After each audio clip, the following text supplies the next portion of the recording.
Ladies and gentlemen, it is time for the final full week of SVR 2011. What will SVR 2011 cook up for its last week? A handicap Ooh, it's on Raw this time! Oh, that's so special! Fuck off. Well, that video was useless. This might be the last Iron Man match of SVR 2011. Oh, what the fuck does that text say right there? No, ignore that. Ignore that. Oh god, anyways, I guess we'll just start with Dolph Ziggler versus Christian and Ricky Steamboat. We welcome you live to the last Monday Night Raw of 2011. It has been a real 1 year. Well, it hasn't been a full year yet, but it has been a real one. 2011, the start of WWE, the end of WCW, and we're gonna end it with a handicap match at the start of the show. That sentence totally made sense the entire way through. Dolph Ziggler is facing Christian and Steamboat, and I don't know why. I mean, I get why. Steamboat and Ziggler have had this sort of mini feud, but I don't know why Steamboat got Christian involved. I'm not really complaining, but I guess this happened. Christian and Steamboat. Now, for all three of these competitors, their eye is not on TLC. Their eye is on Tribute to the Troops. The winner of King of the Ring will get a shot at a world champion of their choice. Christian could fight Shawn Michaels or Batista or Edge or Big Show, depending on how things go at TLC. It's gonna be great. Ladies and gentlemen, I hope that Tribute to the Troops will implore you of all your expectations. What? And then, of course, you have Ricky the Dragon Steamboat. Actually, wasn't he in a handicap match last week as the one? Yes. I guess now Steamboat gets both sides of the aisle. Good for him, honestly. But now Christian and Dolph Ziggler, let's go over their year of SVR 2011. None of these three will be on TLC, so what the fuck, we might as well. Christian was on SmackDown for most of the year. He spent a lot of time this year not really doing too much. He was a part of the IC title scene, but he wasn't really fighting for the title ever. He was in the background. 2011 was not really Christian's year, but Dolph Ziggler started the year as the Intercontinental Champion, but by April, he lost the title to Drew McIntyre. And as we all know, history is there with that one. We gotta talk about Steamboat. Steamboat spent all of his time on Superstars, and that's a little sad. I was hoping to see more out of Steamboat, but it just didn't really work out. And that is a kill switch. But he rolled out of the ring. And now Steamboat gets tagged in here. Dolph Ziggler is strategically saving himself from Christian in a handicap match. That's how the one wins. And wait, that's a... Okay, he almost hit the referee. That was how bad that was. And that's a diving cross German? How the fuck do you get a German suplex out of a crossbody? That's the real question of the day, ladies and gentlemen. How does that work? Oh, wait, Dolph, they were moving too fast. Steamboat, though, immediately getting... How is Dolph struggling to lift Ricky Steamboat for a German suplex? And wait a minute, god damn it! Steamboat did spend all of his time on Superstars. Well, most of it. This match on Raw counts as an example. Diving cross... Son of a... Diving cross body! Boom! Steamboat hits the diving cross body on Dolph Ziggler, and that is it. That is 1, 2... 3. Steamboat has beaten Dolph Ziggler in this handicap match. It really sounds less impressive when you call it a handicap match, but I suppose that is kind of the point. But Steamboat offering Christian a handshake post-match and nothing. These two do not want to be friends. I don't know what Christian did, but apparently Steamboat sucks. Dolph Ziggler is now enemies with Steamboat and Christian, and Chad Gaspard is now above Dolph Ziggler, which is a little sad. I looked at Rob Van Dam there and I was like, what the fuck? No, it's just the Hart Foundation. Anyways, triple threat match. Miz, Sheamus, Gallows. What? And we welcome you back to Monday Night Raw, and one of these three men is going to go to piss me off because the game just crashed. All right, shit, fine. Fuck me, I guess. Then fuck, man. One of these three men will get the opportunity to go to TLC to face Kane. The Miz had his opportunity at Survivor Series and he failed. But now tonight, with the final primary color, yellow, The Miz is gonna fight Sheamus and Luke Gallows to try and get back to the US title. Just move up, Miz. Or move down. I don't care. Just move somewhere other than the fucking US title scene, please. And then you have his opponent, one of them, Sheamus. And this man fought Kane on Superstars, but Kane got himself disqualified by attacking Michelle McCool. Sheamus feels there's unfinished business because of that, and that's why he wants to fight him again. If for nothing else, to settle the score that happened on Superstars. Sheamus, that's a really stupid reason to... Okay, you know what? I kind of deserve that, don't I? For making that the reason why Sheamus goes after the US title? Yeah, I kind of deserve it. And what the fuck? And then you have their opponent, Luke Gallows, and I'm gonna be so for real with you tonight. I don't fucking know why this man keeps getting title opportunities against Kane for #1 contenderships, especially when he's one half of the Unified Tag Champs and is already gonna be at TLC. Wait a minute, this is a false count anywhere match now. Oh, just another thing we could have done with this match. All right. And these three are okay. Luke Gallows immediately tried to go after Sheamus, and that shit did not work. This is a match between The Miz and Sheamus. But if Gallows can team up with one of the two members of the match to obtain relevancy, then I'm sure he will. It's not out of the element of question. Wait a minute, Full Nelson Slam? Has he been taking some hints from Kane, or has he been doing that the whole time and I just never noticed? Shoving him around.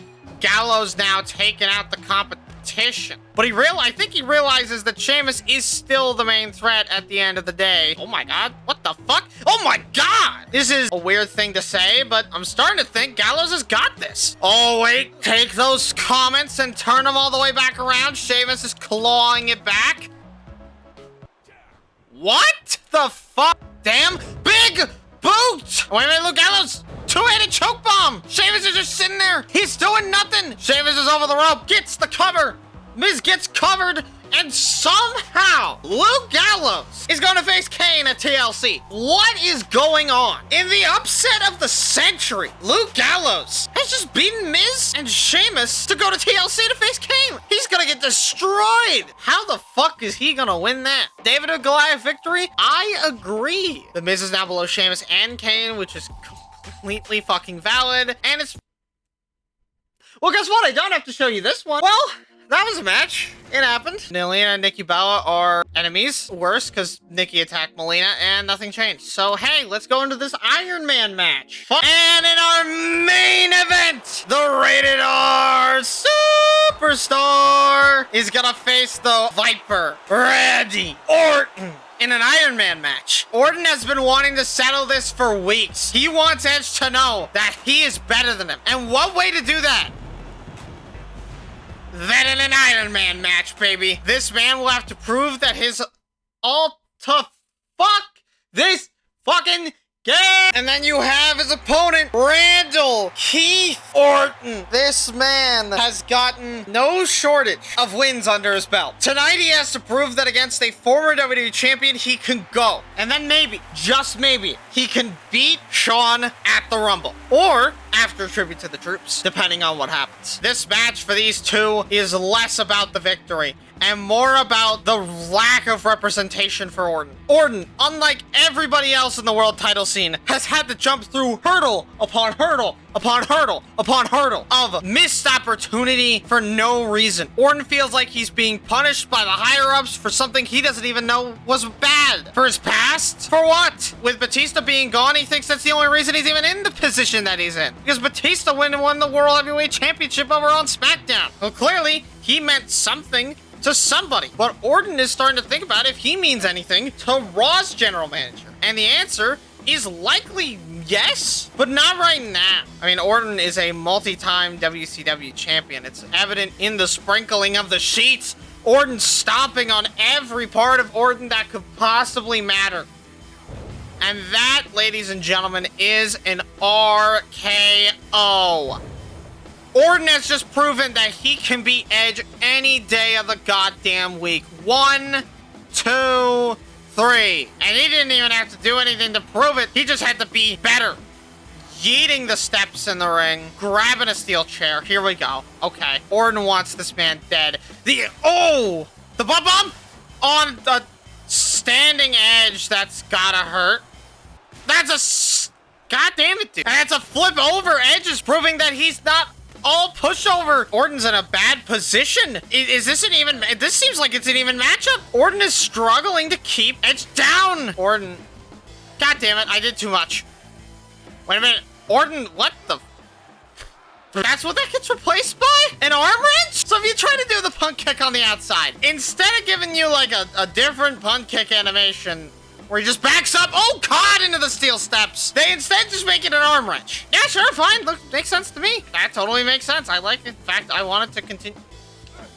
What the fuck are you? Okay, well, at least you did that. Yo, I have a feeling that if this were like a decade down the line or so, these two would be having something called the greatest wrestling match of all time. I don't know why. That just feels like something that would happen like a decade from now. I don't know why that thought just appeared in my head. Neither of these two are like real wrestlers. So calling it the greatest wrestling match of all time feels a little weird. Oh, referee got hit there, but it's fine because there is no DQs. But Edge, wait a damn minute. Orton hitting the punt kick onto Edge. How does one even get up from that? That's 1, 2, 3. The fact that Edge can even stand at this point in the match is kind of shocking considering that he got punt kicked, but he still has the gall to try and taunt. And Orton is just crazy at this point. He's got that look in his eye that says, I'm going to take apart this announce table and you can't stop me. We're setting up for some good stuff. Picking up the steps, slamming them into Edge. Damage after damage after, wait a minute, Edge has the steps now. Clothesline, but no, the steps got in the way of the clothesline. Wait a minute. Oh, on the steps. Oh, the leg. Just the leg, though. God damn it. I want to see if I can do the fucking spike DDT on the Edge. That's what I want to do for this match. Because I'm trying to do strikes to get him on the ropes and then do it. Because I'm pretty sure, you know what, let's test it. If I drag him like a, well, okay, it was a groggy grapple, so let's try that again. If I try and drag the motherfucker like a normal person, yeah, that sets me on the fucking ball hopper minigame. Which, don't get me wrong. Okay, he immediately reversed it. You can. Okay, well, you can, but it's not a fucking signature for some ungodly reason. But I'll certainly act like it is, considering it just gave me the finisher. And again, Orton with that fucking massive fucking punt kick. We're 0 for 3. 1, 2, 3. The Viper stalks his prey and then goes in for the kill. And he's grabbing a chair too. There's really no point. Orton is beating down on Edge. Actually, wait a minute. Oh, wait. The creator of the concerto is gonna get concertoed? Are we serious? The creator of the concerto has just... No! A miss. A wild miss. And Orton's hands really hurt. Oh, Orton on the chair. And bang! And now the stomps. We are almost 5 minutes left in this match. And every single stomp just makes it hurt more and more. And the fucking chair got in the way. And Orton now trying to go for that concerto again. This could end up being bad for Edge. And that's gotta be, yep, the concerto! Both chairs broke after that, but Edge is still up. And now Edge going for something special. Edge-o-matic! Edge-o-matic with the pin! And Edge gets a fall! Edge actually gets a fall! It's not all entirely over for the Rated R Superstar. And now the fans once again chanting for Edge. How much of a point does it really have? And as soon as we say that Orton is gonna do it, yep, he signs them up for a freeze of the game. You know who would win, right? I'm just gonna sim it. And Orton won! Hey! I'll make the rules. But that is what happened. Alright, cool. Let's move on, please. And on our first match of Thursday Night Superstars, Bret the Hitman Hart is back. And wait a minute, Michaels just attacked Bret Hart. This runs deep into WCW. And now Shawn is telling Bret to suck his dick. And there we go. Bret baited him in for the sweet chin music. But he was in the ropes because he went the wrong way. So we're going to have a match between these two. Wait a minute, though. Shawn is trying to submit the excellence of execution.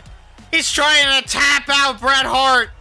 But Bret doesn't tap out to anybody. Are you crazy? You think Bret would actually tap out? I bet Bret would pass out before he would tap out. And now big ups for big elbow drops. Getting Bret up. And that's another sweet chin music.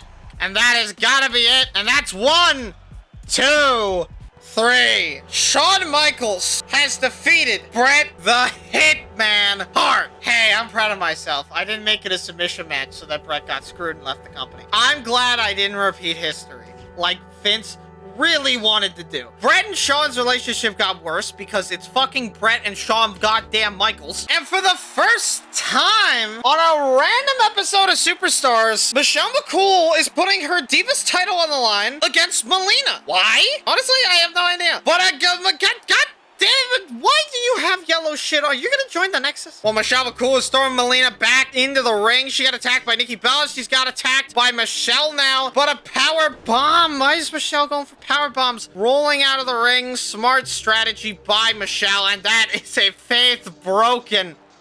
Oh, no. Melina getting screwed out of the title one more time. God damn it. And that was your Divas title match for the month. And it is David Hart Smith versus... The Hart Foundation is eating rocks right now, bro. David Hart Smith. Oh boy, oh buddy. You're fighting a handicap match. Tyson said no more. He's teaming with Rob Van Dam. He wants to be a tag teamer, not a single star. So David is taking the plunge and is going to face Taker and Vlad again. It's Taker and Vlad again. Dude, we have like 4 handicap matches in 3 weeks. Can we stop getting handicap matches, man? I'm tired of them. But of course, you got Vladimir Kozlov, and the more this man teams with Taker and doesn't get into a tag team with the dead man, the more I question everything about these two's relationship. Is it a work exclusive relationship? If not, why not go after the tag titles? There's too many questions to be asked. You gotta stop, man. I'm telling you, Taker, you gotta stop. There's no reason for you to be doing this shit. Why are we doing this? And now Vladimir Kozlov immediately, well, kick out immediately by Vladimir Kozlov. Well, it was nice for the 2 seconds we thought you had him. You're in hockey by Vlad. David really had us in the first half, not gonna lie. We thought he might have been able to get a real fast one pulled off on Vladimir Kozlov, but no. Apparently, Taker and Ted have now started a friendship, so if anything, I was expecting Ted DiBiase to be here, but apparently Taker is just trying to create a fucking faction here, because he's been testing out a bunch of different tag partners, and Ted and Vlad have made it into round 2. This is gonna be really interesting for the dead man. We'll see if he continues this search going in the next year, or if he's had enough. And Taker accidentally punched Vladimir Kozlov, and apparently that did more damage to fucking Vlad than it did to David, but Vlad still sends David all the way to the other side of the goddamn ring. So who's really winning? And that is a massive, not quite choke slam, and Vlad has David down like a little bitch. David has lost to Kozlov and Taker, as expected. Man, a lot of these final matches before King of the Ring have just been kind of sad. We really are taking the people that aren't going to be in the next game out back and shooting them in the head, huh? I mean, either way, nothing happened from that. What was the point of that? Literally, no friendship between the two. What the fuck was the point? Are you two friends at all?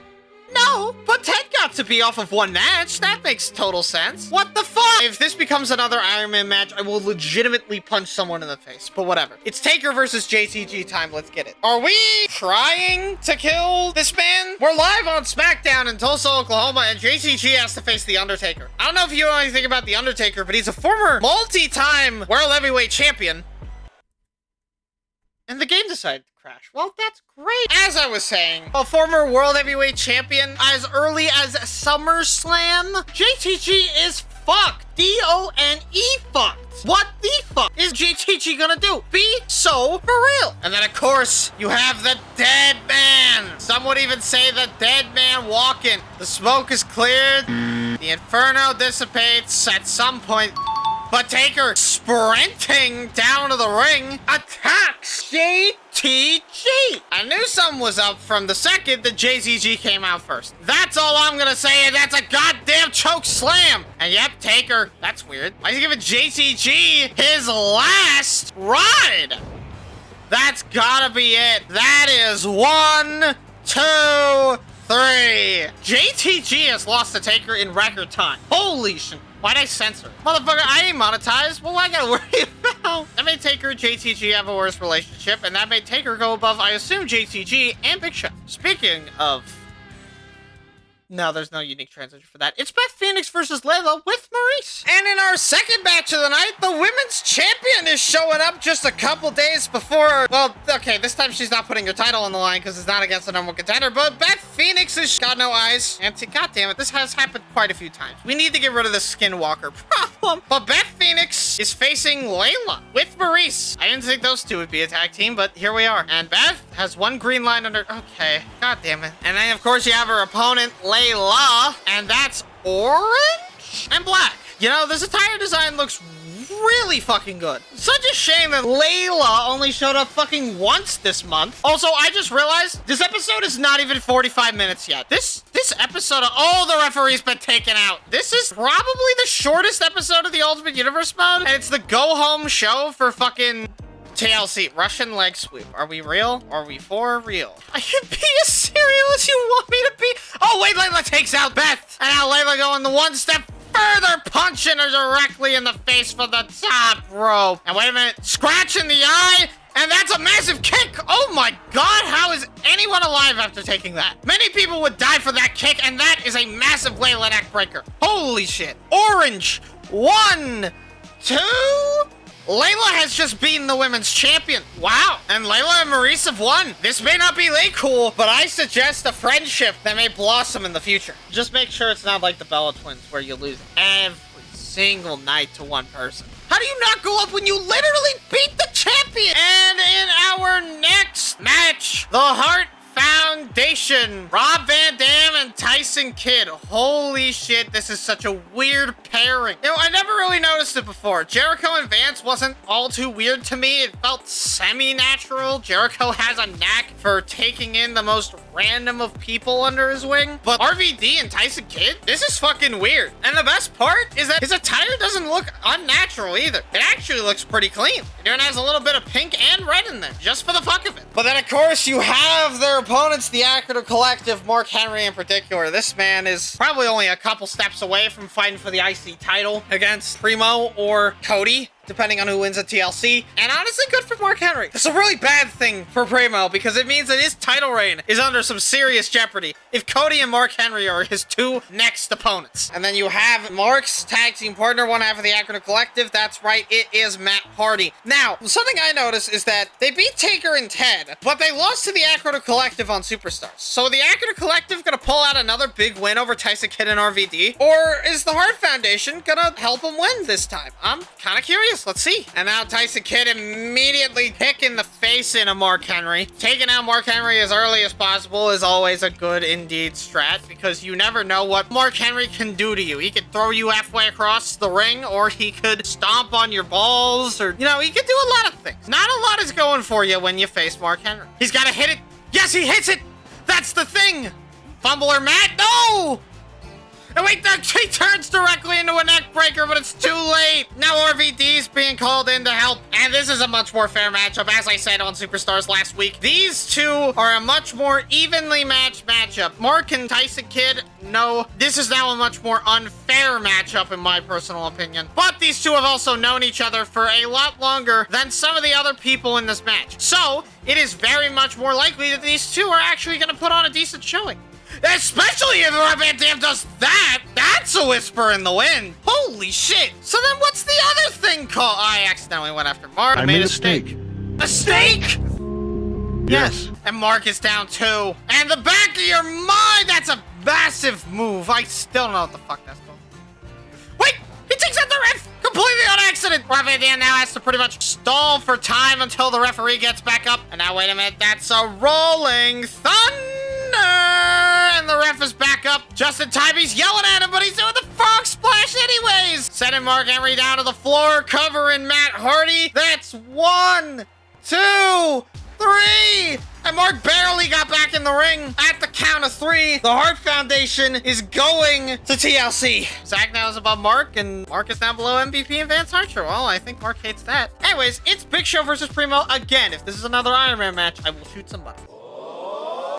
And wait a minute, this match is now a Falls Count Anywhere match. Okay, I don't know why these two are shocked. It could have been an Iron Man match. Again, the gods were merciful. I think this really just means that Big Show is going to take full advantage tonight of all of the new parts of this stipulation because it means no DQs. It means he can fucking choke slam it through a fucking thing. And that's a big fucking steel step slam. And I'm just going after Primo. Oh, God, right on the leg, apparently. Oh, but Primo's got the step. Punching him to... Oh, he just just punch the stairs. Is his hand gonna be broken because of that? Oh, wait. Now punching the net. Nope, not punching Primo, but it's fine because he kicks out. Okay, now Big Show again with that fucking knee to the back, just yeeting Primo. And Primo has stopped moving. Yep, that's what I expected to see. Spear by Big Show. And the referee seemingly puzzled at how dominant Big Show is. Finally moving out of the way, though, and that is gotta be it. That is 1, 2, 3. Big Show beats Primo. And that is the last full week. TLC is going to be the very next episode, and then Tribute to the Troops will come a little later down the line. Until then, I hope that you enjoy yourself. I will see you next time.